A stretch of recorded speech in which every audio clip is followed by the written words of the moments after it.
Bom, gente, bom dia. Estamos aqui com a nossa sessão ao vivo. Vamos tentar hoje trabalhar o exercício que foi proposto ali na atividade 5.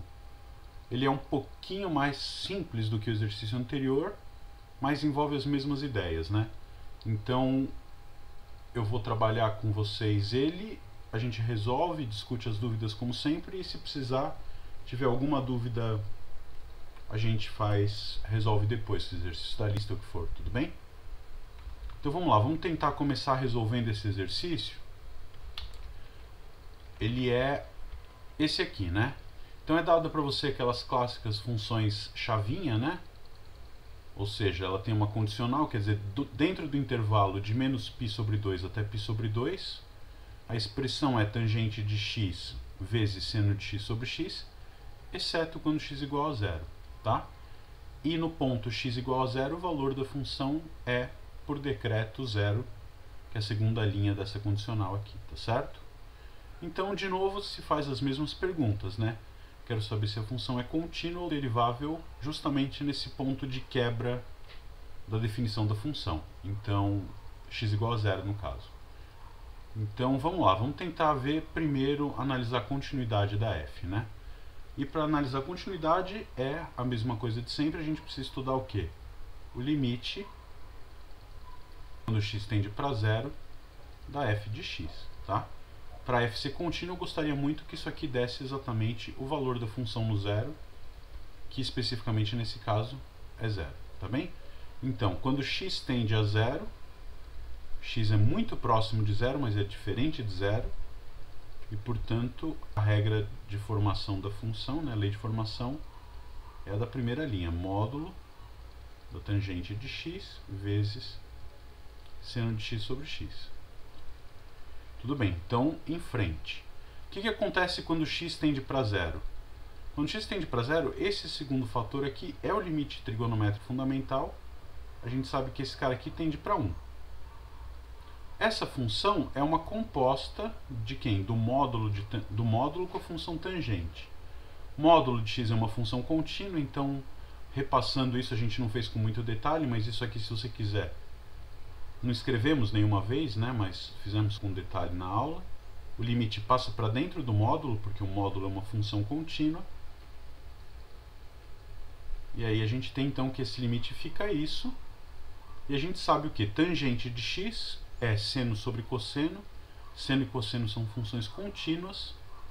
Perto do zero, o cosseno tende para 1. Então é um quociente onde o denominador é diferente de zero. Quociente de funções contínuas, então uma função contínua no ponto x igual a zero. Então isso aqui é nada mais, nada menos do que o módulo da tangente de zero, né? É só substituir porque função tangente é contínua na origem. Tangente de zero é zero, módulo de zero é zero, então esse limite aqui é zero.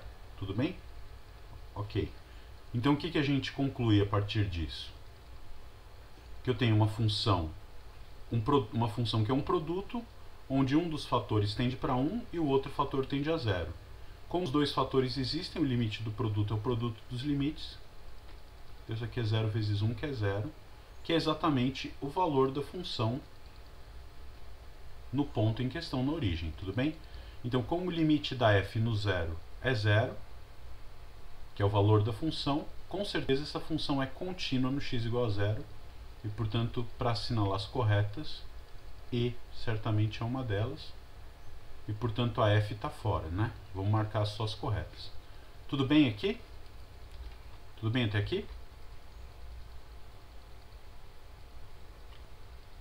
Sim, ok. Então vamos tentar ver se eu consigo mostrar para vocês como é que é o gráfico dessa função numa vizinhança da origem lá no décimos, tá? Então vou tentar aqui alternar a tela do décimos, com vocês aqui também.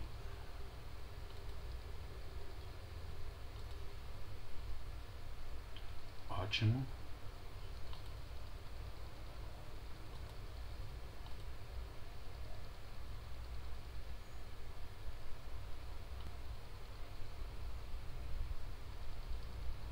Apareceu a tela do décimos, perfeito.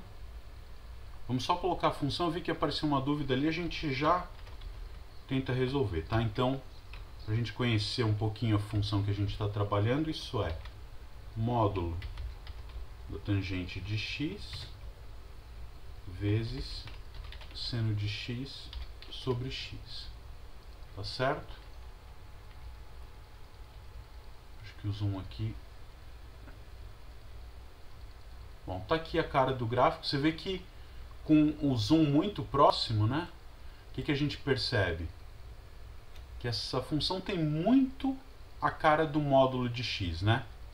Isso a gente tem alguma intuição, tá? Isso é meramente empírico e especulativo, tá? A gente não consegue usar isso como um argumento sério. Mas seno de x fica muito próximo de x perto da origem, então isso aqui fica aproximadamente 1, e a tangente de x a gente ainda não tem como ver, mas ela também é muito próxima de x perto da origem. Então, a cara dessa função perto da origem é como se fosse um módulo de x, que é o que a gente vê aqui. Mas quando a gente olha mais macroscopicamente, vamos dizer assim, você vê que o comportamento da função não tem nada a ver com a função módulo, tudo bem? Então, admirem um pouquinho o gráfico aqui, enquanto eu vou ver qual é a dúvida que apareceu. Professor, teríamos primeiro que verificar se o limite existe, fazendo a partir dos laterais? É uma boa pergunta, Fábio. Vamos tentar voltar lá na tela, né?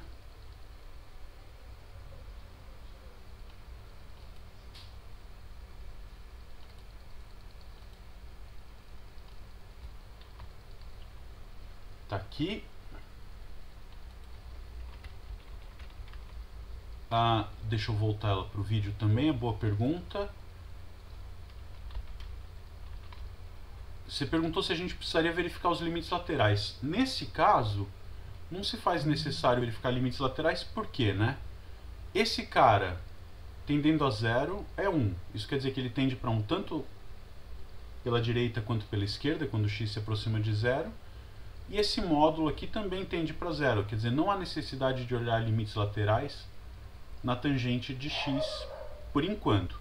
Por quê? Porque módulo é uma função contínua, eu passo ele para dentro do limite, e o limite da tangente no 0 está bem definido, né? Eu não preciso olhar os laterais nesse caso.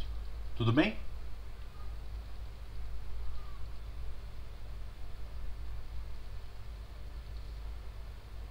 Legal. Então, a gente tem com certeza que essa função aqui é uma função contínua na origem, e a gente precisa estudar o que agora?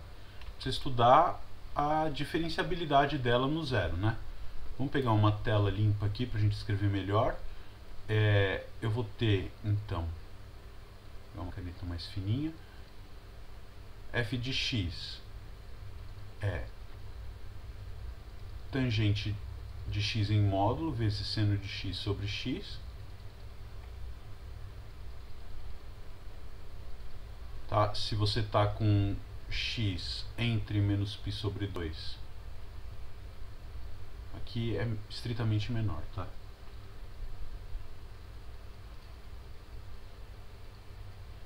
Entre menos π sobre 2 e π sobre 2. Claramente essa fórmula não está definida para x diferente de 0. E eu coloquei o valor de 0 quando x é igual a 0, tudo bem? Fazendo as coisas desse modo, foi o que a gente viu anteriormente. Isso mostra pra gente que a função f é contínua. Já vimos isso, f é contínua no 0. E sendo ela contínua, ela tem chance de ser derivável. Por exemplo, se eu tivesse especificado qualquer outro valor aqui, com certeza a função f não seria contínua.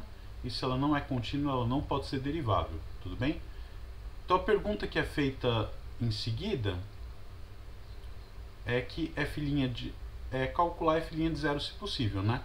F' de 0, se existir, é dada por esse limite aqui. Então vamos tentar calcular o limite f de x menos f de 0 sobre x menos 0, né? Tá certo? E esse aqui, como f de 0 é 0, e x tende a 0, mas não é igual a 0, esse limite vai ficar o quê? Módulo de tangente de x sobre x vezes seno de x sobre x, tá? Isso aqui eu vou abrir com algum cuidado tá? Para tentar usar o quê? Tentar usar o limite fundamental, né? Então, o limite quando x tende para zero. E por que eu vou querer usar o fundamental? Porque na tangente aparece um seno. Está em módulo, a gente já vai cuidar disso bem na direção da pergunta do Fábio, né? Cosseno de x vezes seno de x sobre x. Tem um módulo aqui no cosseno, tá? Tudo bem até aqui?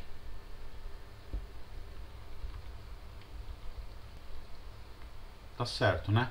Deixa eu tentar voltar ali pro gráfico da função para a gente ver qual que é a nossa expectativa em relação ao que a gente vai concluir, né? O que a gente espera em relação à derivada da função aí. Vamos voltar para o gráfico.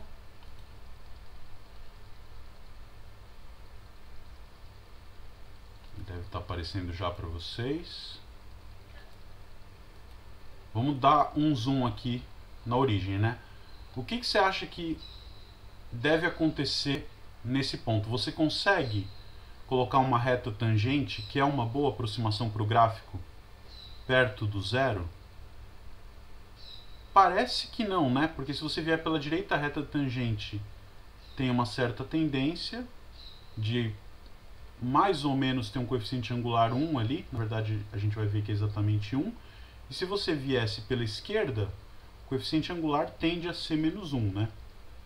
Então, como nesse caso a gente vai ter tendências diferentes por lados diferentes do qual eu me aproximo do zero, esse coeficiente angular não vai existir. Essa é a nossa expectativa, isso é o que as contas devem mostrar, tudo bem? Eu lembro para vocês que uma representação gráfica num computador dá indícios, mas ela não serve como prova cabal de nada, uma vez que o computador ele faz aproximações, né? Para fazer esse gráfico, por exemplo, ele calcula aqui de 0 até 0,7, ele divide esse intervalo em alguns pontos, calcula o valor da função e não te dá nada sobre o comportamento intermediário ou sobre o valor da função entre os dois pontos que você escolheu para calcular a função. Então, é preciso tomar muito cuidado com a informação que vem de um gráfico de um computador, por exemplo. Ela jamais vai substituir uma análise no papel, com conta de verdade, tudo bem? Então vamos voltar lá para o nossa folha e seguir com o limite. Então tá aqui. Agora a gente precisa ver o que vai fazer, né? Nessa situação. A gente tem aqui um módulo do seno de x, e esse módulo do seno de x ele muda de comportamento quando x tende para zero pela esquerda ou pela direita. Porque o seno muda de sinal, né? Quando x é negativo, o seno é negativo. Negativo dentro desse intervalo aqui, né? Na verdade até um pouquinho mais, mas no intervalo proposto, se o x é menor do que zero, o seno de x é negativo. Então vou precisar olhar aqui os limites laterais, né? Então, limite. Quando x tende a zero pela direita do módulo do seno de x sobre x vezes 1 sobre o módulo do cosseno de x vezes seno de x sobre x, como é que fica isso? Quando x é positivo e bem pertinho de zero, lá do círculo trigonométrico você sabe que o seno é positivo, então o módulo do seno é ele próprio, tudo bem? O cosseno para x positivo e pertinho de zero também é positivo, então o módulo do cosseno é ele mesmo. E aqui eu vou ter seno de x sobre x. Tá? Então aí ficou fácil, né? Quando x vai para zero, isso aqui é exatamente fundamental, tende para 1. A função cosseno de x é uma função contínua, é um quociente, vai dar uma função contínua, né? Isso aqui, se você quiser, chama secante. Quando x se aproxima de zero, como é uma função contínua, o valor da função vai se aproximar do valor dela e, portanto, isso aqui tende para 1 também, né? Cosseno de zero é 1. Esse aqui é, de novo, fundamental. Então, eu tenho três coisas que se aproximam de 1 no produto. Os três existem, limite do produto é o produto dos limites. Esse cara aqui vale 1. Tá bom? Então, esse limite lateral existe e vale 1. Se você olhar o limite lateral à esquerda, né, quando x tende a zero pela esquerda, da mesma expressão, vou escrever de novo aqui, a gente vai ter um probleminha, né? Quer dizer, um problema não, na verdade é o que era para acontecer, né? Seno de x sobre x. E aí, quando x tende a zero pela esquerda, o x é um número bem próximo de zero, mas negativo. E, portanto, esse cara, vamos dizer, esse ângulo vai estar ali no quarto quadrante, e no quarto quadrante a gente tem que o seno é negativo, e, portanto, o módulo de seno é menos seno sobre x. No quarto quadrante o cosseno é positivo, então fica assim mesmo, né? Não troca o sinal do cosseno. E aqui eu tinha um seno de x sobre x, tá bom? Então, de novo, esse cara é um quociente de contínuas, o denominador não tende para zero, tende para 1, isso aqui é 1. Esse aqui, de novo, é o fundamental, tende para 1. E aqui é o fundamental multiplicado pela constante menos 1, isso vai tender para menos 1. Então, como cada um dos fatores existe, o limite do produto é o produto dos limites, esse cara aqui tende para menos 1. O que isso quer dizer? Limites laterais distintos, garante que esse cara aqui, o limite original, não existe, tudo bem? E, portanto, qual que é a conclusão? Se esse limite não existe, é porque f' na origem não está definida, f não é derivável no zero. Então, a outra alternativa que vale é essa aqui, ó. F não é derivável na origem, e as outras são todas falsas. Quer dizer, a letra A você poderia concluir que é verdadeira se você calculasse o limite lateral só pela esquerda. A letra C, se você calculasse o limite lateral só pela direita, você ia marcar essa. A D, se você errou tudo mesmo. Mas um cuidado na letra C é que você poderia não ter o cuidado necessário ali com o módulo e acabar errando por causa disso, né? Aquele módulo a gente precisa olhar justamente porque eu estou perto de um ponto onde o que está dentro do módulo troca de sinal, tá bom? Ele troca de sinal e eu vou ter que fazer uma conta ali dividindo por x, né? Então, uma hora vai dar 1, outra hora vai dar menos 1. É um pouco diferente do que acontece no caso da tangente de x ali em cima, para ver se era contínua, né, que a gente fez, esse que está aqui na página. Direto esse cara tende para zero, então fica 0 vezes 1, não tem a necessidade de olhar o módulo. Mas nesse caso aqui teve. Tá, tem uma pergunta aqui. Professor, uma pergunta um pouco fora do tópico. Essa função, por não estar definida em menos π no intervalo de π sobre 2, de menos π sobre 2 até π sobre 2, ela é limitada? Vamos voltar lá no gráfico então, tentar mais uma vez abrir ele aqui para a gente ver o que acontece com a cara dessa função, né?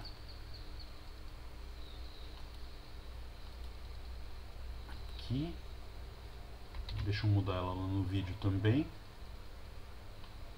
Caramba, eu não tinha habilitado a tela. Acho que...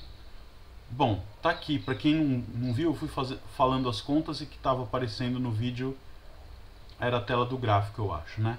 Aqui está a conta da continuidade e só repassando rapidinho para quem assistiu o vídeo depois não perder. Essas são as contas para a diferenciabilidade da f. A gente concluiu que f' não existe porque fizemos as contas com os limites laterais aqui, né? Pela direita deu 1 e pela esquerda deu menos 1, portanto os limites são distintos e ele não existe. Tá? Então vamos lá ver novamente o gráfico da função e tentar responder a pergunta do porquê que essa função não é limitada, né? Ela está definida no intervalo aberto, menos π sobre 2 até π sobre 2. E por que ela não é limitada, né? Veja, o que acontece nos extremos do intervalo. Aqui está mais ou menos por aqui o menos π sobre 2. O que acontece? Quando eu me aproximo do π sobre 2 pela direita, o valor da função cresce arbitrariamente. Quer dizer, como eu estou no intervalo aberto, eu posso chegar tão perto quanto eu quiser do π sobre 2. E quanto mais perto eu chego, maior fica o valor da minha função. Então, existe alguma constante que limita... Aqui o 20 não dá, né? Por exemplo, se eu passo a régua aqui e falo O gráfico da função fica sempre abaixo de 20 quando eu estou no intervalo aberto de menos π sobre 2 até π sobre 2? Não, não fica, né? Por quê? Porque eu posso chegar tão perto quanto eu quiser do π sobre 2 que uma hora vai ter um valor da função que é maior do que 20. Ah, maior do que 30? Então, não. 35, 40? Não, né? Esse treco vai embora arbitrariamente, né? Por quê? Porque eu posso chegar tão perto quanto eu quiser dos extremos do intervalo, que são menos π sobre 2 e π sobre 2. Se eu pegasse, por exemplo, um intervalo aberto ou fechado de menos π sobre 4 até π sobre 4, aí eu teria com certeza que a função está limitada aqui, por exemplo, por 5, né? Dentro desse intervalo, nenhum valor da função passa de 5. Agora, aberto em menos π sobre 2 até π sobre 2, ela fica tão grande quanto eu quiser. Ela tende para mais infinito no menos π sobre 2 pela direita e para mais infinito no π sobre 2 pela esquerda.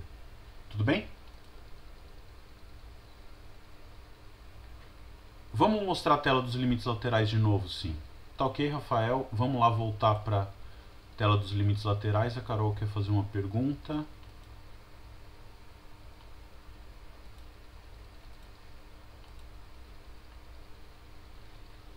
Deixa eu colocar ela no vídeo que está gravando também.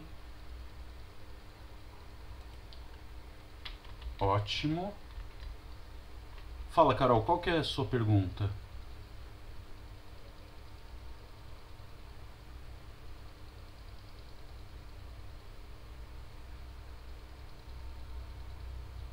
Ah, copiar. Bom, você pode olhar, isso aqui vai estar gravado depois, mas tudo bem. Pode tirar uma foto da tela se você quiser. Tá, então a ideia é mais ou menos essa. E lembrando que o gabarito desses exercícios todos estão disponíveis no E-Disciplinas, né? A gente libera depois do término do teste.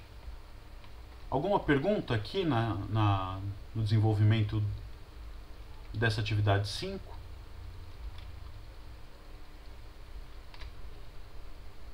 Ah, Victoria, tá. Posso responder a pergunta do gabarito? Vamos lá. Qual era a pergunta? O que mudaria se não tivéssemos módulo na tangente ou se tivéssemos tangente ao cubo? Então vamos tentar replicar aqui o que aconteceria se você não tivesse o módulo da tangente de x aqui. Se você não tivesse o módulo, vamos ver se eu consigo apagar isso. Só apagar o módulo. Tá, então é um outro exercício. A gente tem aqui uma função, vamos dizer assim, uma função g, tá?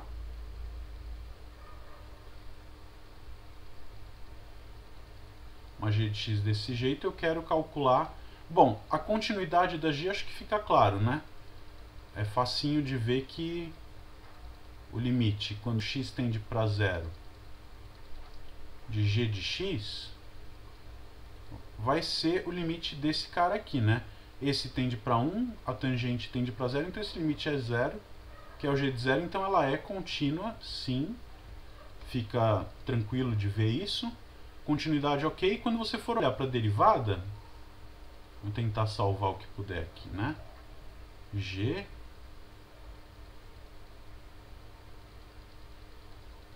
E aqui vai sumir o módulo, tá certo? Depois eu vou escrevendo os Gs de novo.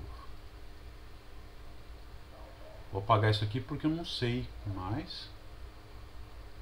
Agora que você viu que o módulo sumiu, talvez você tenha alguma intuição do que está acontecendo. G, G. A gente tem isso aqui, tudo bem? Aqui também no cosseno não tem mais módulo. Veja, o que acontece nessa situação, né? Está com o cosseno de x aqui. Nessa situação, eu preciso olhar para esses limites laterais aqui? Não preciso olhar para nada disso. Claro? Por que eu não preciso olhar para nada disso? Porque não tem mais módulo ali, né? Não há uma quebra na definição da função quando eu passo de um lado para o outro do ponto onde me interessa estudar o limite, no caso aqui o 0. Então o que acontece? Nessa situação, a gente tem direto que o produto é composto de fatores, cada um deles com limite, né? São dois fundamentais e esse 1 sobre cosseno, então esse cara vai para 1, tende para 1, tende para 1, então esse limite é 1. Portanto, g' de 0 existe, a função é sim derivável, e a derivada nesse ponto é igual a 1. O que isso quer dizer? Vamos brincar aqui. Se a gente estivesse olhando para calcular a reta tangente da função nesse gráfico, né? Nesse ponto. Então a equação da reta tangente seria o quê? Y menos g de 0 igual a g' de 0 vezes x menos 0, tudo bem? Em vista das contas que a gente fez, g de 0 é 0, g' de 0 é 1, então vai ficar 1 vezes x. O que isso quer dizer? Quer dizer que a reta tangente ao gráfico dessa função aqui é exatamente y igual a x. Vamos tentar voltar lá no gráfico para ver o que acontece na hora que eu tiro o módulo da tangente e tento plotar junto o gráfico da função y igual a x. Ali.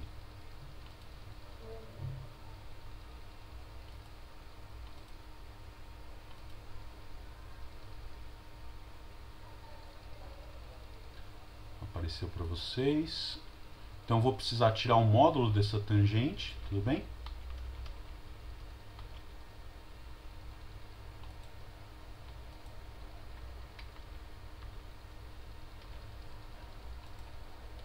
Não está conseguindo fazer, eu vou precisar digitar de novo, eu acho.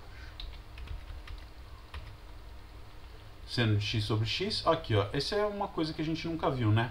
O gráfico da função seno de x sobre x, você vê como a calculadora ou o computador pode cometer erros, né? Ele está com um gráfico definido aqui no 1, né? Na verdade essa fórmula não vale para x igual a 0, e mesmo assim ele fez a conta, né? Quer dizer, não fez a conta, ele calculou em alguns pontos. Se eu conseguisse dar um zoom infinito aqui, o que eu ia ver era várias micro retinhas ligando os pontos, segmentos de reta ligando os pontos onde a função foi calculada, né? Então, por algum motivo, ele completa aqui com 1. Vamos multiplicar isso pela tangente de x sem o módulo, tá? Então, essa é a cara do gráfico. Em questão sem o módulo, a gente vê que, na verdade, botar o módulo é só rebater os valores negativos para cima, o que a gente tinha visto. Então, esse é o gráfico da função. O que a gente calculou ali, vimos que a reta tangente a esse gráfico era y igual a x, né? Então, a gente consegue ver exatamente o que? O poder de aproximação que a reta tangente tem. Quer dizer, numa vizinhança perto do ponto zero, valores da função são muito próximos dos valores reais, os valores reais da função são muito próximos dos valores obtidos substituindo aquele x na equação da reta tangente, né? E aquela coisa que eu cheguei a mostrar na classe, essa diferença entre o valor real e o valor aproximado, ela é em ordem de grandeza insignificante em relação à distância, né? Esse ponto aqui que deve ser o 0,6, por exemplo, você vê que o valor da função é esse aqui em cima no azul, o valor dado pela reta tangente é 0,6, que é o valor y igual a x, né, nesse caso. Então a diferença entre o valor real e o valor aproximado é ordens de grandeza menor do que o quanto eu me afastei do ponto x, o ponto de tangência da reta. Tá claro isso? Quer dizer, a gente vê uma coisa, isso aqui é meramente empírico e visual, mas a gente demonstrou isso na classe, né? É claro que longe do ponto de tangência você não tem a obrigação de ter uma boa aproximação, né? Por exemplo, aqui no 3 a aproximação é um horror, né? A função vale 0, não exatamente no 3, né? Mas no π ela vale 0, e a aproximação, entre aspas, pela reta tangente é π, né? Então não fica bom, tá? Ela é uma boa aproximação próxima do ponto de tangência. Acho que com essa ferramenta gráfica aqui a gente consegue entender bem o que está acontecendo. Tá claro, Vitória, o que mudaria se eu tiro o módulo da tangente ali no exercício?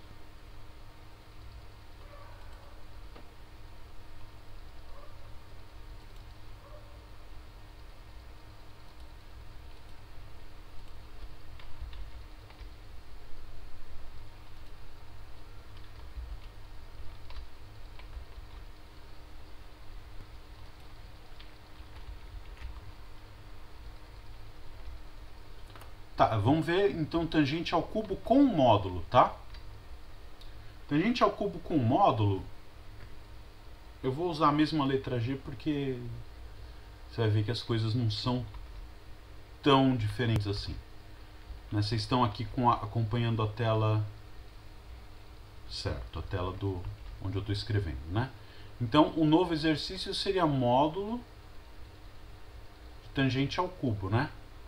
Agora, o que é módulo de tangente ao cubo, né? Você concorda que eu posso escrever isso como módulo de tangente ao quadrado de x vezes o módulo da tangente de x? Né? Porque o módulo do cubo é o cubo do módulo, né? Módulo do produto é o produto dos módulos, é isso que a gente está usando. Esse cara aqui, o que é? Se a tangente está elevada ao quadrado, você concorda que o que está dentro do módulo é sempre positivo? Se o que está dentro do módulo é sempre positivo, o módulo dele é ele mesmo. Então, o que está ali está disfarçado desse jeito. Então, esse módulo aqui, o que ia ficar? Vamos lá, eu ia ter um módulo da tangente ao cubo aqui, né? Aqui faltou um menos. Olha. O módulo da tangente ao cubo, que eu posso escrever como tangente ao quadrado de x. E aqui eu vou ter um módulo da tangente de x. Tá? Desculpa a confusão, estou tentando reciclar a coisa aqui, né? O que vai virar isso? A gente vai ter, então, um seno de x, né? Vou quebrar essa tangente aqui, eu vou ter um seno de x sobre aquele x que já estava lá, um outro seno que eu vou aproveitar e escrever aqui em cima desse cosseno,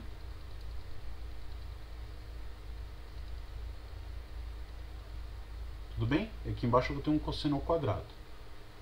E ainda sobrou um módulo de tangente de x que eu vou escrever assim. Seno de x sobre cosseno de x. Vamos analisar cada um dos fatores desse módulo, tá? Então, esse cara aqui, de novo, é um fundamental, tende para 1. Tudo bem? Aqui eu tenho outro fundamental que tende para 1. Aqui eu tenho o seno tendendo para 0, porque o x vai para 0. Então, o numerador vai para 0, o denominador vai para 1.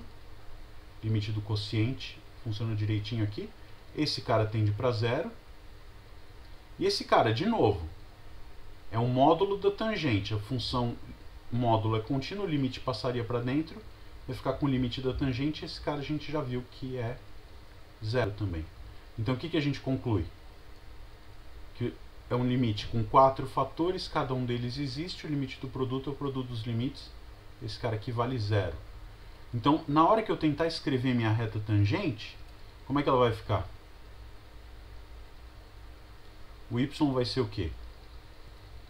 Essa nova g, módulo da tangente ao cubo aqui no meio da fórmula, continua valendo essa mesma propriedade, ela é contínua, tá? E então vai ficar 0 aqui, a derivada a gente acabou de calcular, viu que ela é derivável, a derivada vale 0. Então a reta tangente é y constante igual a 0, ou seja, a reta tangente nesse caso existe e é horizontal. Tá claro? Vamos tentar ver como é que fica no gráfico isso?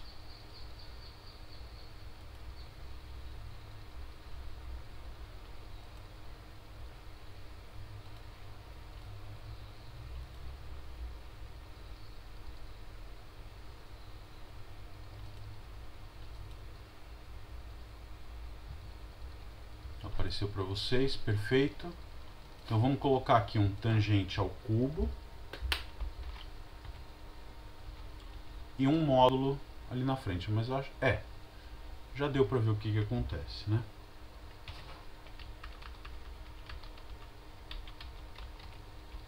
Tá bom? Esse é o gráfico da função em questão e a nossa reta tangente é y igual a 0. Né? Se você olhar, a função ela tem um comportamento bem instável, né? Ela de novo não é limitada, no menos π sobre 2 e no π sobre 2 ela explode. Mas numa vizinhança do zero aqui, você consegue ver que o comportamento da função é muito próximo da função constante igual a 0, né? Ou seja, por exemplo, quanto que seria o valor dessa função no menos 0,2? O valor real é alguma coisinha positiva aqui, mas eu posso aproximar muito bem por dizer que é quase zero e dizer que o erro que eu estou cometendo é desprezível em relação ao quanto eu me afastei do ponto de tangência. Tá claro? Esse argumento, deixa eu colocar o vídeo para o pessoal na gravação assistir também. Tá aqui uma aproximação, um zoom do gráfico da função com o módulo da tangente ao cubo em azul e a y igual a zero, que seria a reta tangente, que é na verdade a reta tangente na origem ao gráfico da função f. Então a gente vê que é uma excelente aproximação, né? O exemplo que eu tinha falado, no 0,2 ela tem um valor positivo, eu poderia aproximar por zero sabendo que o erro que eu cometo é ordens de grandeza menor do que o quanto eu me afastei da origem. Claro?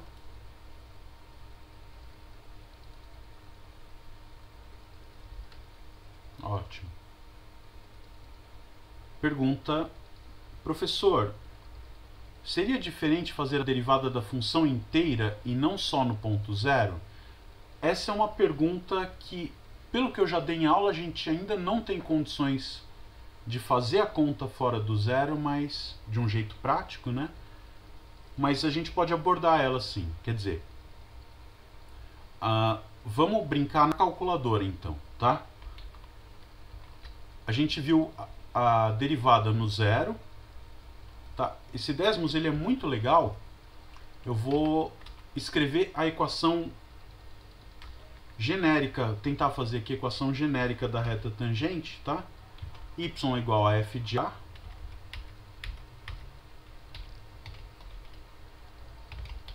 mais a f' de a x menos x0, x menos a, que é o ponto de tangência, né? Eu vou colocar um slide bar aqui no a e a gente pode ver o que? Eu vou precisar dar um zoom out, né? O que a gente percebe nesse caso? Deixa eu diminuir um pouquinho o tamanho do... Vamos deixar o a entre menos 1 e 1, tá? Só para a gente conseguir enxergar. Então, o que isso aqui, o que esse gráfico roxo está me dizendo? Eu estou escrevendo exatamente a equação da reta tangente no ponto x0, no ponto a, f de a, aqui no caso, tá? Então vamos lá, se eu boto o slide no zero, o a no zero, o que eu obtenho é exatamente y igual a f de 0, mais f' de 0, x menos 0, é a reta tangente que a gente calculou há pouco pela definição, tá? Em qualquer outro ponto que não seja o zero, eu consigo desenhar a reta tangente, olha. Você vê, vamos tentar dar um zoom aqui, tá? Então, por exemplo, agora o a está valendo 0,27, eu estou calculando o ponto de a equação da reta tangente no 0,27. E conforme esse cara vai andando, eu vou obtendo a reta tangente em cada um dos pontos entre menos 1 e 1, né? Os negativos aqui também. E aí você vê o quê? Que nesse ponto aqui, né, no 0,33, uma aproximação para 1/3 se você quiser, a derivada, a gente sabe o quê? Que a derivada é negativa, porque o coeficiente angular da reta tangente é a derivada e essa reta é decrescente. Então você tem um controle, você consegue mostrar como é a reta tangente em cada um dos pontos ali. Tá claro? Então, voltando lá para a pergunta da Lara, o que a gente pode tirar de lição aqui, né? Deixa eu voltar para minha tela para escrever. Perfeito. Eu poderia, a gente não tem essa ferramenta ainda, né? Não sei como é que vai ser, se eu vou conseguir ensiná-la para vocês por aqui, mas preciso que vocês respondam aquele questionário lá. Quer dizer, eu tenho essa função, eu poderia tentar pegar um ponto x0 qualquer, tá? E tentar calcular, pega um ponto x0 diferente da origem, eu posso fazer a pergunta, quanto que é g' de x0, tá? No momento a gente não tem nenhuma ferramenta para calcular isso diretamente. Mas se você der uma olhadinha nos vídeos que estão lá no YouTube, em algum momento tem uma coisa que chamam regras de derivação, que me permite calcular. Sabendo quem é a derivada de cada uma das expressões que aparece na composição da fórmula da G, eu consigo derivar. Então, por exemplo, aqui eu tenho esse módulo aqui seria um problema que a gente teria que lidar só no zero, tá? Mas, por exemplo, se o x for negativo, eu tenho certeza que entre menos π sobre 2 e 0, eu tenho certeza que a tangente é negativa. Então eu quebraria isso aqui como boto um menos aqui, e do x entre 0 e π sobre 2 ela é positiva, fica um mais. Então eu teria a fórmula da G para qualquer x diferente de 0 bem definida. Ela seria o quê? Um produto de tangente ao cubo com seno e depois dividindo por x, né? Então eu tenho um quociente, um produto e a composição da função tangente com a função elevar ao cubo. E aí então a gente sabe como deriva produtos de funções, sabe como deriva quocientes de funções e também sabe derivar compostas de funções, é o que a gente chama de regra da cadeia, essa última. Tá? Então, eu conseguiria escrever essa fórmula usando essas técnicas todas que estão na videoaula, depois a gente vai ver. E aí eu consigo escrever uma fórmula assim para o g' de x0 e determinar aquela reta tangente que você viu no gráfico em qualquer ponto. Tá certo? E uma vez que você consegue fazer isso, tem uma pergunta natural. Deixa eu botar a janela do gráfico para vocês. Já tá, né? Eu não troquei. Deixa eu botar então, falar isso aqui e eu volto para mostrar o que eu escrevi lá, né? Uma pergunta natural é o seguinte, isso a gente vai ver também depois. Você percebe que quando eu mudo o ponto de tangência, se eu mudo um pouco o ponto de tangência, o coeficiente angular não muda muito. Isso quer dizer o quê? Que para valores próximos de um certo x0, onde eu sei o valor da derivada, né, o coeficiente angular da reta tangente, se eu mudo um pouquinho, o valor da f' não muda muito. Isso quer dizer o quê? Que a f' é contínua. Tá certo? Então a gente está falando do quê? De continuidade da função derivada quando você... A gente está falando da continuidade da função derivada quando você está fazendo esse tipo de análise. Quer dizer, será que a reta tangente muda abruptamente de um ponto para o outro? Isso pode acontecer, tá? Tem funções que a função é contínua, é derivável, mas a derivada dela já não é uma função contínua. Então isso quer dizer o quê? Que em todos os pontos a reta tangente existe, mas nesse ponto de descontinuidade da derivada, o coeficiente angular da reta tangente muda abruptamente. Acho que a gente consegue fazer uns exemplos disso mais pra frente. Deixa eu voltar então lá na tela com as escritas, né? Para vocês verem o que eu estava falando. Era isso aqui, tá?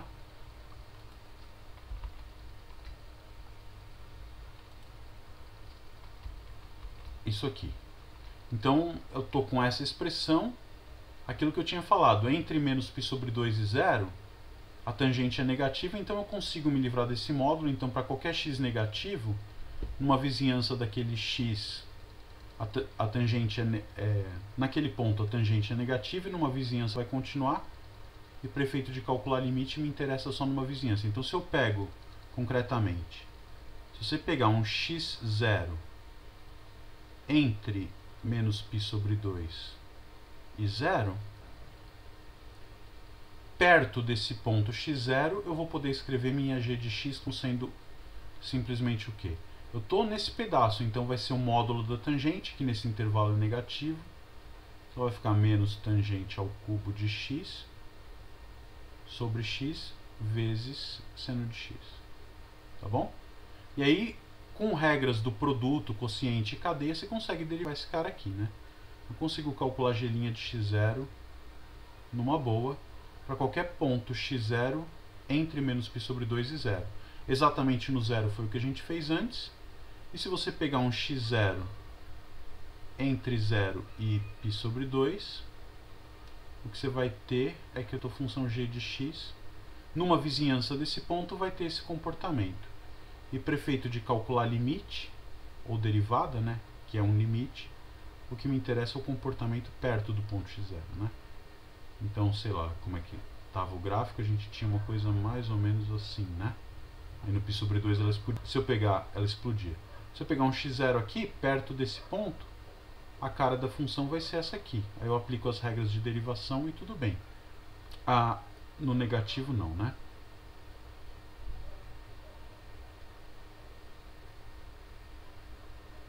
Se eu pegar um x0 entre 0 e menos π sobre 2, a função é negativa naquele ponto e vai ter essa carinha. Eu preciso só do valor da f num pequeno intervalo em volta. Então, num pequeno intervalo em volta do x0, a f vai ter essa cara e eu posso derivar diretamente essa fórmula se a gente soubesse as regras de derivação. Tá bem?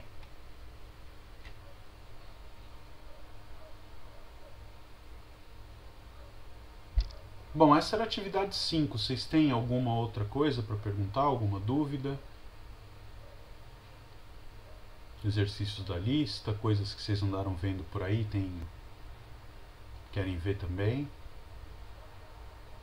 Bom, tem gente chegando agora, tá? Eu vou em algum momento colocar isso no YouTube.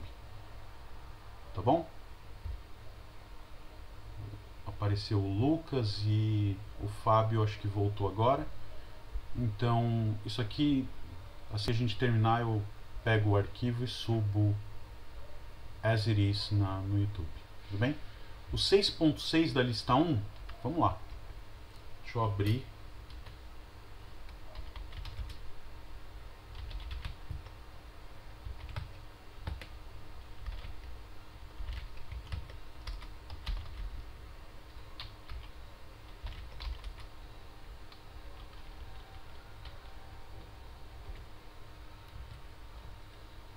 Vamos achar ele aqui.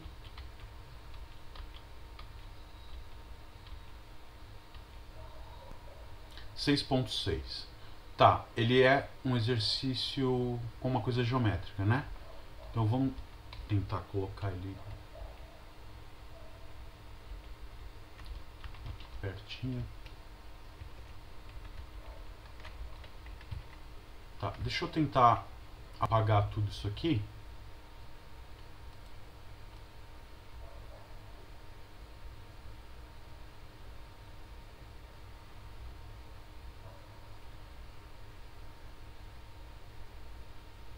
É uma coisa, esse exercício, essas coisas de limite em geral e esse exercício em particular, eles trazem umas coisas bem interessantes pra gente, viu?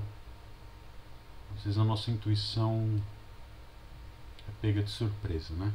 Então vamos lá, como é que diz o exercício 6.6? É o seguinte, você tem um triângulo ABC, você sabe que um dos lados mede 1, o AB mede 1, AC mede x e BC mede y, tá? E é dado o ângulo BAC, 120 graus. Então ele quer estudar o que acontece com a diferença dos dois lados x e y quando um deles aumenta infinitamente. Então, vamos tentar reproduzir essa situação aqui. Então eu vou ter um triângulo, deixa eu ver o que eu estou gravando, gente. Tá. Isso aqui, o que vocês estão vendo é a minha tela. Perfeito. Então vamos lá. Eu tenho um triângulo ABC.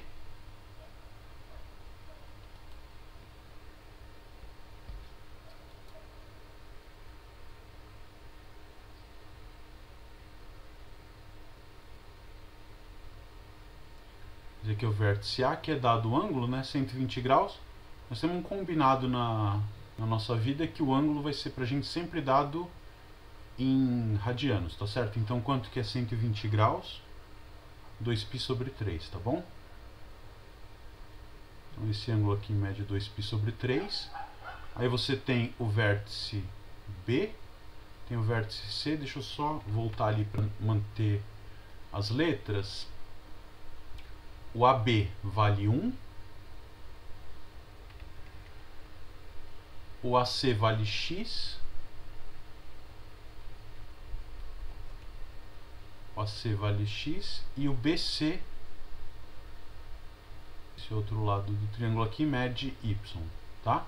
Então, a brincadeira é o seguinte, essa medida desse lado aqui, ela pode crescer arbitrariamente, você vai ter um monte de triângulos diferentes, né? Conforme o x aumenta, deixa eu mudar a cor aqui, né? Um outro triângulo com essa situação seria mandar o C lá para cima, né? Eu ia construir um outro triângulo aqui, tá? Então vamos dizer, você teria um vértice C', esse lado aqui seria um x', e aqui seria um y', tudo bem? Mantendo aquele ângulo de 120 graus. Então, uma vez que você tem isso, o que o exercício quer saber é quanto vale a medida, a diferença entre essas duas medidas, né? Quando x tende para mais infinito. Então, esticando arbitrariamente o lado AC, o que acontece com a diferença? Deixa eu ver se é y menos x ou x menos y. X menos y, tá? Então, o que acontece com essa medida? Assim, a resposta ingênua é a seguinte, né? Você fala, bom, o x está crescendo pra caramba, o y também está crescendo pra caramba, então a diferença entre dois números arbitrariamente grandes, isso aí tende a ser zero, tá certo? Essa seria uma resposta primeira mais ingênua. E a gente já viu que a diferença entre dois números que crescem arbitrariamente pode ser qualquer coisa, né? Então, qual que seria a abordagem para a gente fazer aqui? A melhor coisa, a gente não... Você tem duas variáveis ali, o x e o y, né? Então, a ideia seria tentar escrever essa diferença x menos y em termos de uma variável só, né? Porque aí eu vou, se possível, em termos de x.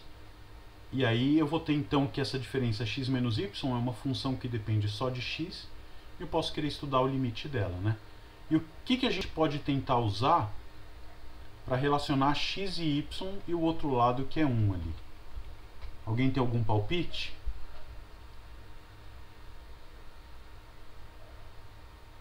Você tem um triângulo, conhece um dos ângulos e os lados. Lei dos cossenos, exatamente, né? Ou seja, o teorema de Pitágoras para triângulos que não são retângulos, né? Então, como é que é a lei dos cossenos? A gente vai ter que y² vai ser igual a 1² mais x² menos 2 vezes o cosseno, nesse caso dado, de 2π sobre 3, do produto x vezes y, tá certo? Ou, desculpa, AC vezes AB ali, né? X vezes 1, tudo bem? Então, quanto que dá isso aqui? Vai dar 1 mais x2 menos, quanto que é o cosseno de 2π sobre 3? Menos meio, né? Então vai dar mais 1, né? Mais x aqui, tudo bem? Estão certas essas contas? 2 vezes cosseno de 2π sobre 3 é 1. Tá certo? Podemos seguir em frente?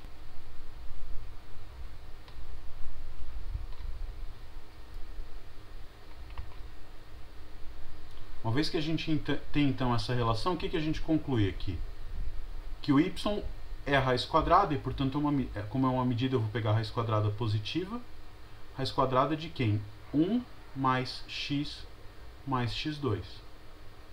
Então, esse exercício está te perguntando, na verdade, quanto que é o limite, quando x tende para mais infinito, de x menos raiz quadrada de x2 mais x mais 1. Tá? Tá claro o que a gente está fazendo? E aí tem que fazer essa conta. Vamos tentar analisar o que a gente tem, né? Quando x tende para mais infinito, esse cara vai para mais infinito. Aqui dentro da raiz quadrada, você vai ter uma coisa que tende para mais infinito também. Tá bom? E, portanto, raiz quadrada de uma coisa que tende para infinito também vai tender para infinito. Então, essa é uma indeterminação, né? Eu não gosto muito de escrever essas coisas, mas é meio popular, né? É uma indeterminação, entre aspas, do tipo infinito menos infinito. que era o que a gente já tinha concluído só fazendo análise geométrica. Mas desse jeito eu consigo tentar, escrevendo em uma variável só, eu consigo calcular esse limite, tá bom? Qual que seria a melhor coisa para seguir com esse limite? Aí é usar aquelas técnicas que a gente desenvolveu bastante nos exercícios anteriores, né? Naquele primeiro exercício da lista que tinha um montão de limite. Se tem uma diferença infinito menos infinito, o que a gente faz? Tenta transformar num quociente entre dois infinitos, né? E nesse caso aqui a coisa mais natural a fazer é o que? Multiplicar em cima e embaixo pela mesma expressão com sinal de mais, né? Então eu vou já fazer isso, tudo bem? Então o que eu estou fazendo? Eu vou pegar, multiplicar em cima e embaixo isso aqui pela mesma coisa com sinal de mais. Eu vou deixar ele indicado em rosinha, tá? Então se eu pego essa expressão com sinal de mais e multiplico uma pela outra, o que a gente obtém? Em cima vai ficar um produto de uma soma pela diferença, a diferença de quadrados, quadrado do primeiro menos o quadrado do segundo, deixa eu botar um parênteses aqui para não errar, mais x mais 1, e embaixo vai ficar a soma, x2 mais x mais 1. Tá? Então o que vai dar esse limite aqui?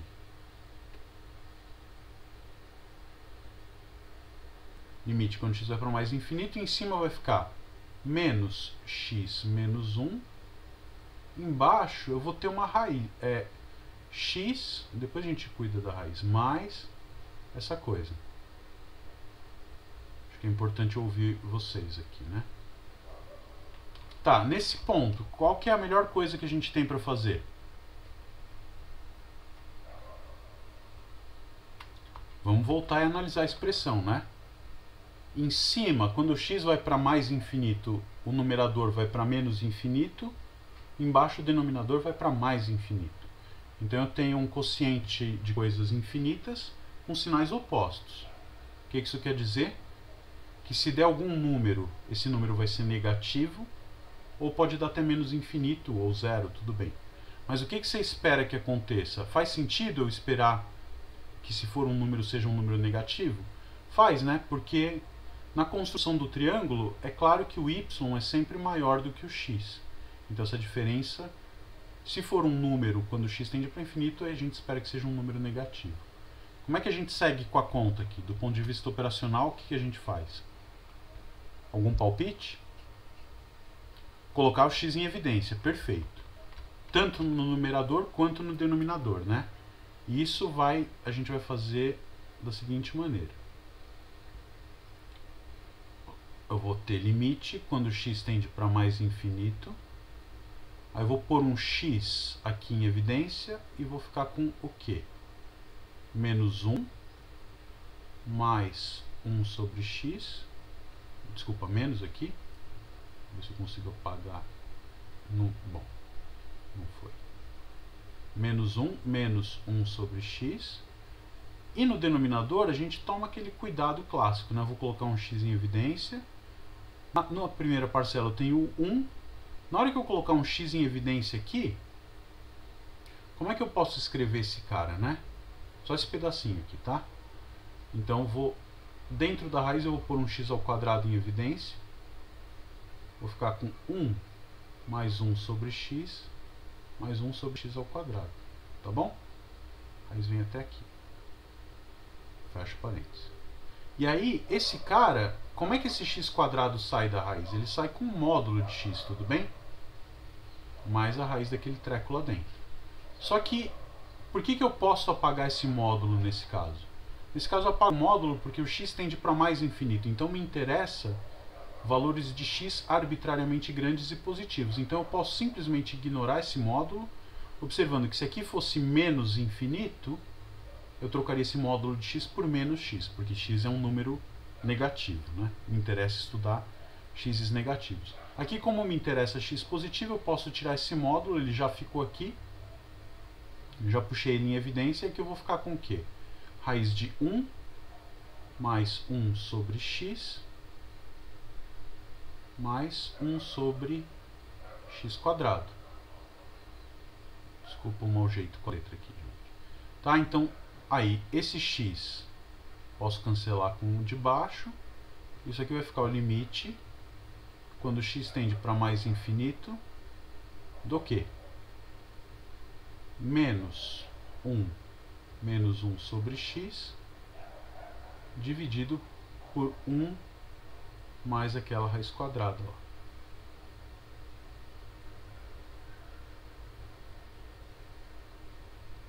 Tudo bem? Estamos todos em consonância aqui? O que acontece agora? Agora eu consegui de alguma maneira eliminar a minha indeterminação. Né? O que acontece quando x tende para mais infinito? Quando x tende para mais infinito, esse cara aqui, o menos 1 sobre x, tende para 0. Então o numerador tende para menos 1 e o denominador tende para quanto? Esse cara aqui, quando x vai para infinito, vai para 0. Esse cara aqui vai para 0. Então, olha como você faz essa conta. Dentro da raiz quadrada, não é que eu mandei o x, né? O aluno desatento, ele faz isso e ele escreve assim, né? Limite, quando x tende para mais infinito, de menos 1 sobre 1 mais raiz de 1. Tá? Isso aqui está muito fora, né? Se você já fez o x tender para infinito, ele já foi para infinito, o limite acabou. E se você faz o x tender para infinito em alguma parte da fórmula, ele tem que tender para infinito em todas as partes da fórmula. Isso é bem o que o exercício 1.2 da lista discute, né? Então vamos lá, voltando. O numerador tende para menos 1 e o denominador, o que acontece? Quando o x vai para infinito, esse cara vai para 0, esse cara vai para 0. Então o que está dentro da raiz quadrada tende para 1. Raiz quadrada é uma função contínua, então esta parcela tende para a raiz de 1, que é 1. Esta parcela é constante igual a 1, então o denominador tende para 2. O denominador tende para 2. Vou escrever isso aqui. E o numerador tende para menos 1. Então, se o numerador tende para menos 1 e o denominador para 2, limite do quociente é o quociente dos limites, isso dá menos meio. Tá claro? Ok? E o que isso quer dizer, então? Que a diferença, conforme o x tende para infinito, a diferença entre os lados desse triângulo se aproxima cada vez mais do número menos meio. Tá? Que tem várias maneiras de você ver que isso é negativo, né? Por exemplo, aqui, se o x tende para mais infinito, o módulo de x é maior do que 1, isso aqui é maior do que o módulo de x, né? Então, o que está depois do sinal de menos, com certeza é maior do que o que está antes do sinal de menos, quando o x cresce arbitrariamente. Tá bem? Ficou claro? Alguma dúvida? Eu preciso ouvir de vocês se está tudo bem ou não. E a gente pode, então, passar para olhar o gráfico dessa função lá no infinito, né? Vamos tentar passar para o décimos e ver o que acontece.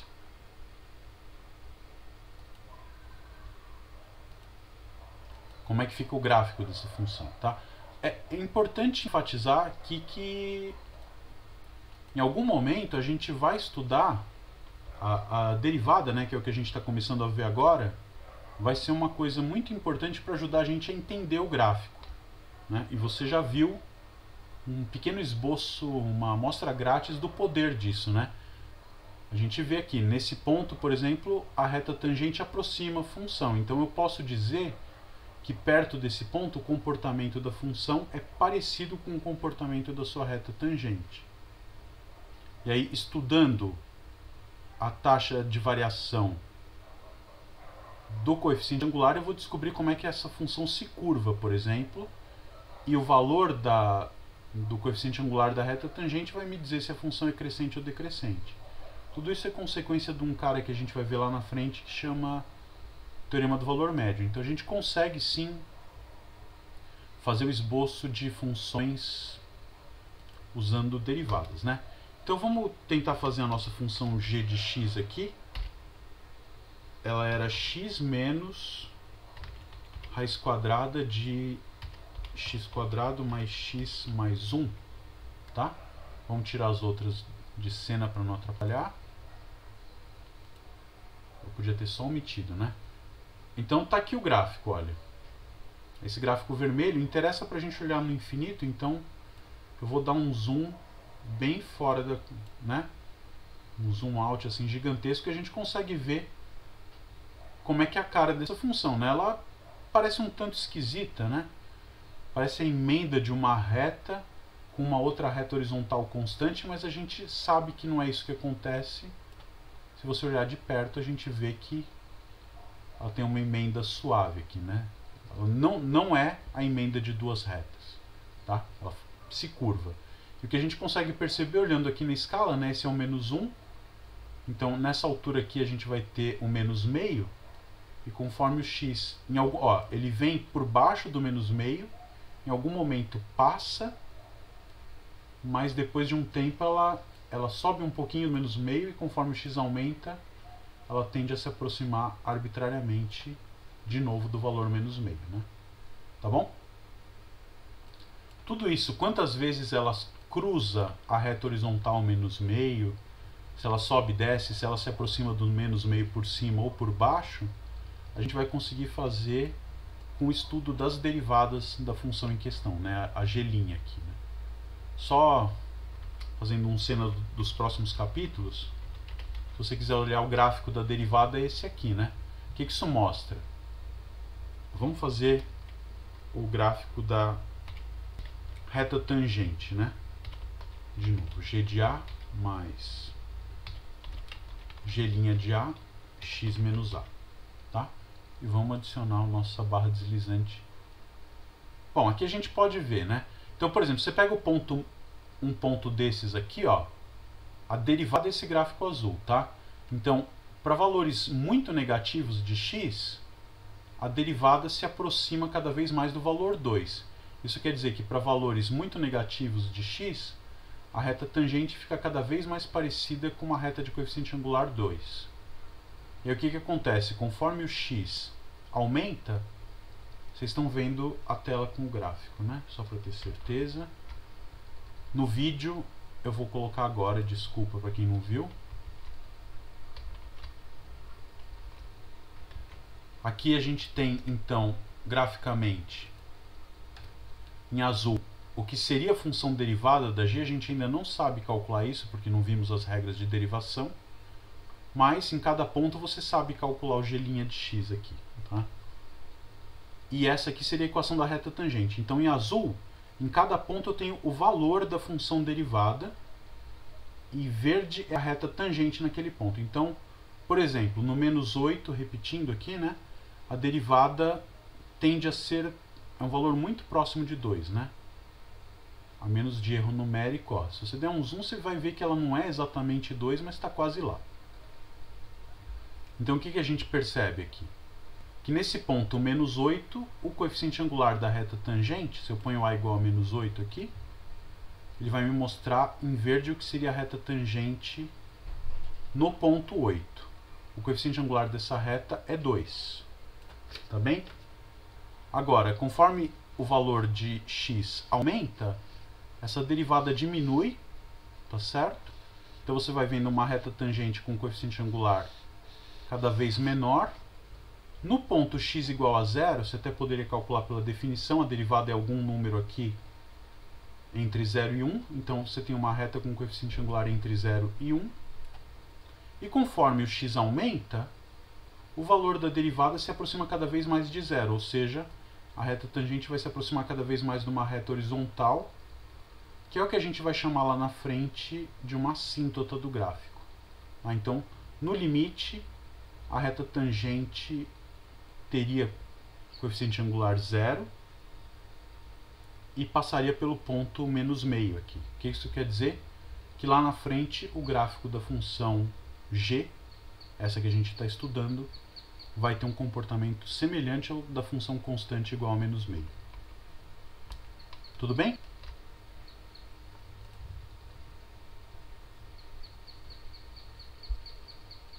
Tem uma pergunta aqui da Isabel, né? Eu coloco o x em evidência para tentar me livrar do x²? Por que é ruim ter o x²? Vê, a gente não tenta se livrar de nada, né? O que a gente tenta é transformar as expressões que a gente tem em coisas que a gente consegue fazer. Então, por que eu puxei o x ao quadrado em evidência? Porque eu percebi que em cima eu tinha uma coisa que é um polinômio, embaixo eu não tenho exatamente um polinômio, mas tem uma coisa que vai se comportar como tal, né? Tirando a raiz quadrada, isso é um polinômio. Então, o que gera indeterminação? É um infinito sobre infinito que a gente tinha discutido aqui, né? Se é um infinito sobre infinito, o que a gente tem que fazer? Eu tenho que tentar eliminar esse infinito. Deixa eu voltar a tela para vocês aqui.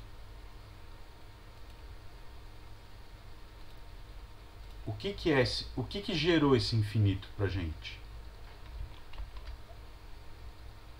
O que gerou esse infinito é esse x que está aqui em cima e o x que está em cada uma dessas parcelas, que na verdade é esse x quadrado. Por que fica bom puxar ele em evidência? Porque quando ele sai com um grau igual ao do numerador e, portanto, eu vou conseguir cancelar eles e obter alguma informação. Se ele saísse com um grau maior do que o numerador, o que eu ia ter? Na hora de simplificar, ia ficar com alguma coisa que tende para uma constante em cima e ia sobrar um x embaixo indo para infinito. Então esse cara vai para zero. Do mesmo jeito, se sobrasse um x em cima, eu ia ficar com uma constante, uma coisa que tende a uma constante no denominador e uma coisa que vai para infinito no numerador. Tá claro? Então a gente tenta eliminar os geradores das indeterminações. Tudo bem? Rafael quer mandar uma dúvida por e-mail? Pode ser, Rafael. Outra coisa que você pode fazer também é nos fóruns, né? A gente tem um fórum lá no eDisciplinas que... Legal, Isabel, que bom que eu consegui tirar a tua dúvida. Voltando, então, o fórum no eDisciplinas é um lugar legal que você pode postar a sua dúvida e outros colegas vão ver a sua dúvida. Pode ser que eles tenham a mesma dúvida, dar um palpite, algum professor vai olhar ali, porque a gente é notificado dos posts no fórum e alguém vai tentar responder. Tá bom? Espero que funcione desse jeito. É escrito, não é falado, mas se você conseguir, se funcionar, tudo bem. Tá certo? Mais alguma coisa que vocês queiram ver? A gente está perto do fim agora. Uns 20 minutos aí, dá para tentar fazer mais algum exercício, alguma coisa que vocês viram. Uma dúvida bem pontual. Fala, Daniele, pode mandar. Se você quiser abrir o microfone, ok também. O áudio não vai aparecer no vídeo gravado, tá? No exercício 3.2b da lista. É que eu fiz o limite, aquele de seno sobre x igual a 1. Só que aí ele dá que a função é não contínua, só que na verdade ele é contínua. Aí eu não sei por que eu não posso aplicar esse limite fundamental. Tá certo? Ouvi sim. A tua dúvida então é no exercício 3.2 da lista. Você ficou com uma dúvida sobre a aplicação do limite trigonométrico fundamental no exercício 3.2b. Isso. Então vamos lá. O exercício 3.2b, eu vou usar aquele nosso espacinho para escrever ali, tá? Vou apagar isso aqui então. Deixa eu achar, tô com muita janela aberta aqui. Achei. Ótimo. Então vamos lá, vamos ver o 3.2b. Mas você vê como é interessante essa coisa geométrica, né? Às vezes você tem uma intuição e, vamos dizer, como se diz por aí, a gente cai do cavalo, né? Então é bom sempre ter uma ferramenta para fazer as contas e é isso que o cálculo tem como um dos seus objetivos, né? Bom, se precisar a gente apaga mais aqui. O exercício...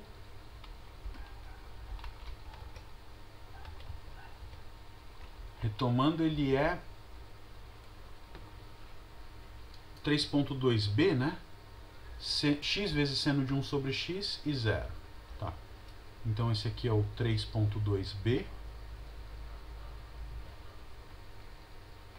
Você tem uma f que é x vezes seno de 1 sobre x, se o x for diferente de zero, e 0 se o x for igual a zero. Tá? Então ele pede para determinar se a função é contínua e derivável em cada ponto, né? Então eu quero saber se esse cara aqui é uma função contínua. Tá? Para ver se ela é contínua, o que eu preciso olhar?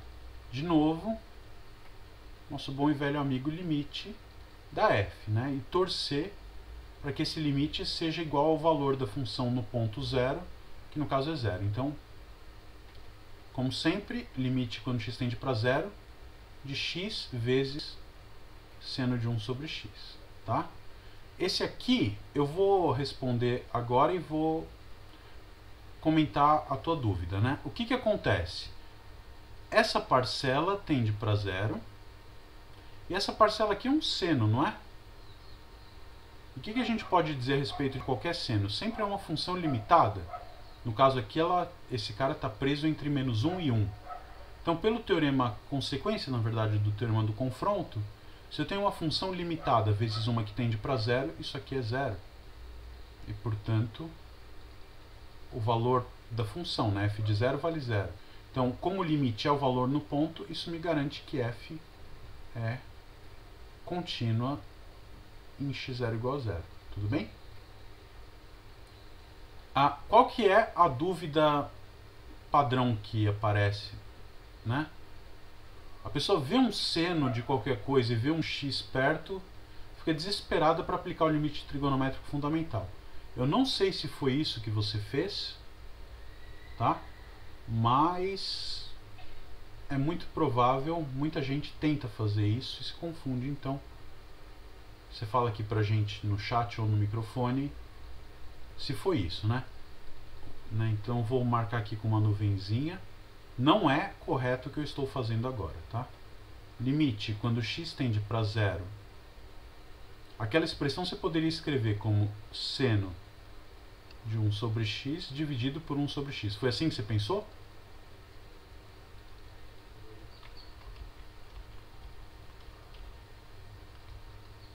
Né? O que a pessoa... Não sei se foi isso, depois você me diz. Mas o que a pessoa vê? Seno de uma coisa dividida por ela mesma é o limite trigonométrico fundamental e diz que isso é 1, né? Por que está errado? Está errada essa conclusão? O que o limite trigonométrico fundamental diz? Que o limite, esse aqui é o certo, né? Seno de x sobre x é 1, tá? E aí você tem as variantes, quer dizer, se você botar qualquer coisa aqui que tenda para zero e embaixo exatamente a mesma coisa, também vai dar 1 e o argumento é uma mudança de variável. A gente já viu isso, né? Qual que é a diferença deste que eu escrevi por último para o que está em volta da nuvenzinha? Quando x tende para zero, esse cara aqui tende para zero, que está dentro do seno? Não, né? Ele vai pela direita para mais infinito e pela esquerda para mais infinito. Então, eu, nesta situação aqui,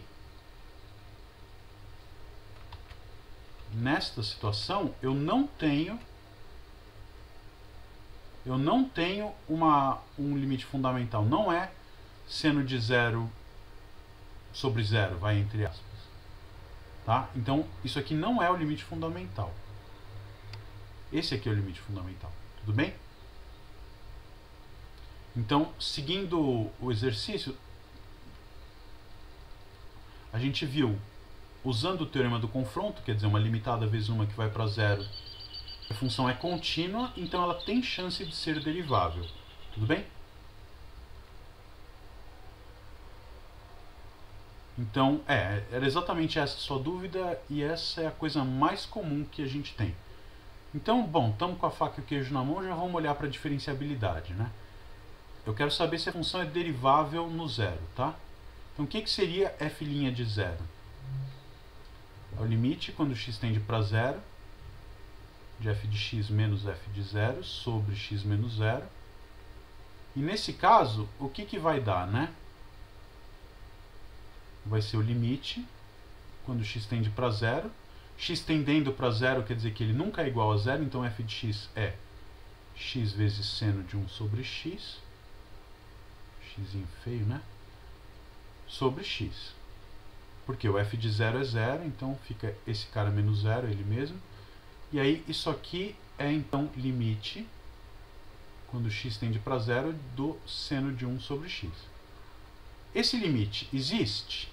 Não, não existe. A gente já viu que quando x fica próximo de 0, esse cara aqui, tanto pela direita quanto pela esquerda, se acumula em torno de qualquer valor entre menos 1 e 1. Portanto, o limite não pode existir.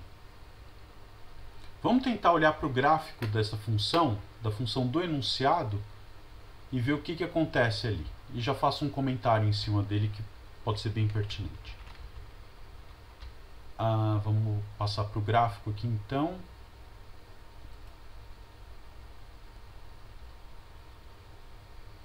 Desliga essa tela. Abre esta. E mostrar a tela para os nossos amigos que vão assistir depois. Também todo mundo vendo o gráfico. Você pode apagar, né? Não precisa deletar. E a gente tenta salvar isso depois. Vamos fazer uma outra função aqui. Agora a nossa f de x vai ser x vezes seno de 1 sobre x. Tá? Essa é a carinha da f. Você vê que perto do zero ela fica bem caótica, né? Mas o que a gente sabe dessa função, né?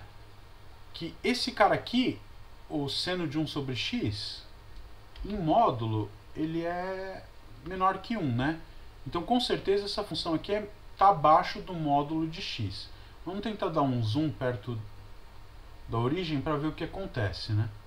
Você percebe, olha, esses pontinhos que estão indicados aqui, eles formam como se fosse um x, né? Que é exatamente a reta de coeficiente angular menos 1 e a reta de coeficiente angular 1. Vamos tentar pôr junto as duas aqui, né? H de x igual a x e j de x igual a menos x. Tá bom? Então você vê que de fato x vezes seno de 1 sobre x fica limitado pelas funções x e menos x.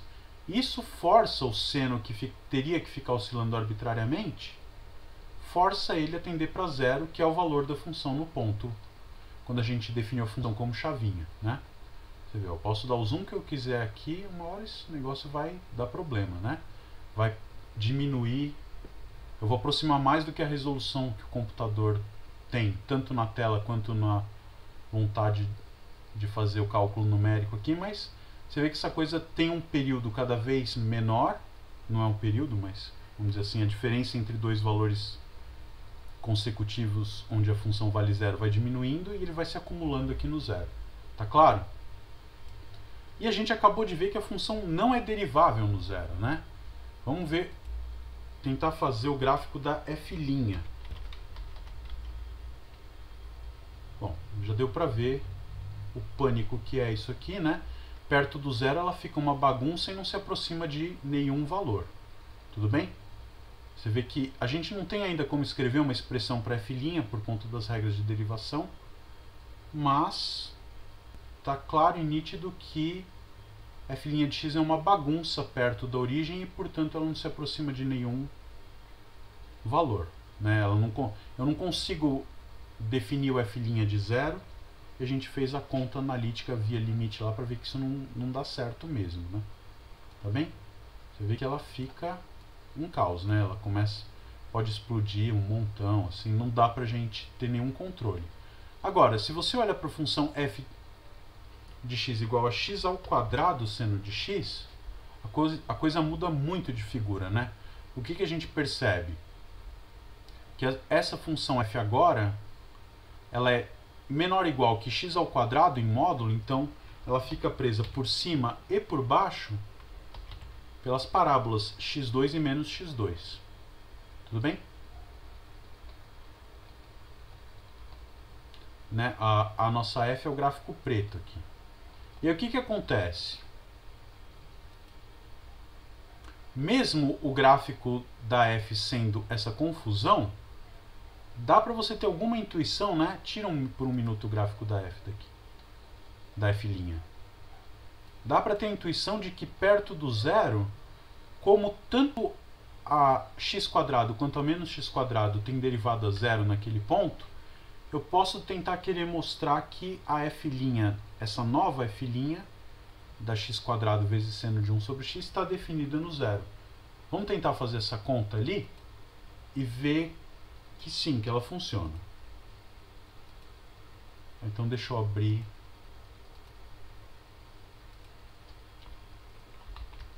de novo a tela para a gente escrever. O pessoal do vídeo também. Então vamos lá. Eu vou tentar fazer animado aqui, né?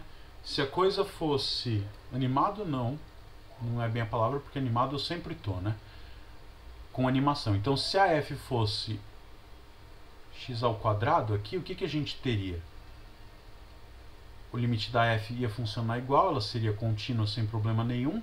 Aqui eu teria um x², x, e aí eu ia ficar com esse cara aqui na frente. Então, se a minha f tem um x² amortizando o seno de 1 sobre x, ela passa a ser derivável na origem e a derivada é zero. Ou seja, x² vezes seno de 1 sobre x pode muito bem ser aproximado pela reta tangente de coeficiente angular zero na origem, né? A reta y igual a zero, porque passa pelo zero e tem coeficiente angular zero, é uma boa aproximação para a função x² vezes seno de 1 sobre x para x bem perto de zero. Para x vezes seno de 1 sobre x sem o quadrado aqui, a gente viu que essa derivada não existe. O que isso quer dizer? Que não existe nenhuma reta passando pela origem, porque a função é contínua na origem, vale zero. Não existe nenhuma reta passando pela origem que aproxima razoavelmente bem todos os pontos próximos da origem. Tudo bem? Tá claro?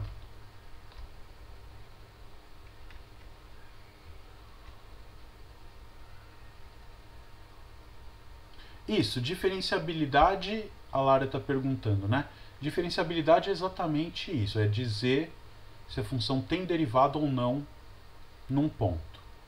Então eu vou dizer, f é diferenciável no ponto x0 se existe o f' de x0.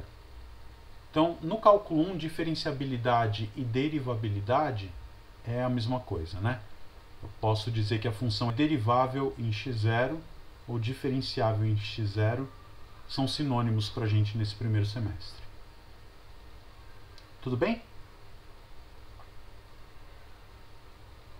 No semestre que vem, no cálculo 2, pode ter um significado um pouquinho diferente, mas deixa para a hora que isso aparecer, né?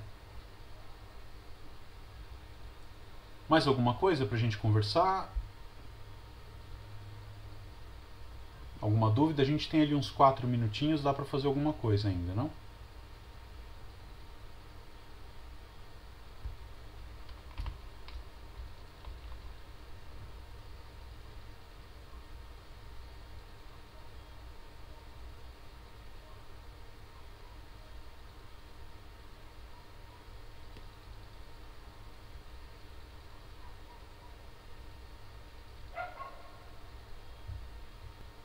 Dúvidas, perguntas, comentários?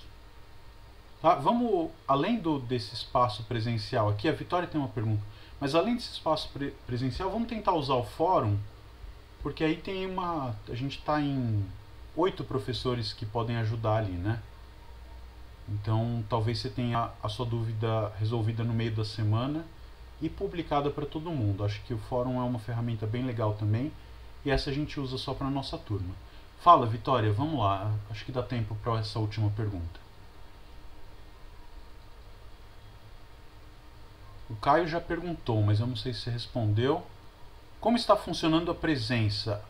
A gente não está cobrando a presença aqui por enquanto, tá? Tem aquele questionário que está passando o Google Forms. Eu vou pegar o resultado dele e a gente vai se reunir em equipe de professores hoje ainda para tentar tomar alguma decisão de como que a gente vai seguir as coisas no curso, tá? Por enquanto eu acho que a gente não deve se preocupar nem com presença, nem com nota. Vamos trabalhando aqui, aprendendo a matéria e aguardar, né? Se cuidar para não tentar não ficar doente, proteger os que estão em volta da gente também e aprender cálculo sem estresse, com prova e frequência por enquanto, tá bom? Eu tenho certeza que se isso aqui for desse jeito, prova e frequência não vão ser nenhum estresse para ninguém. Eu acho que a gente está aprendendo bastante nesse ambiente aqui também. Tá bom? Mais alguma coisinha?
Bom, tá bom então, gente. Acho que deu já o nosso horário.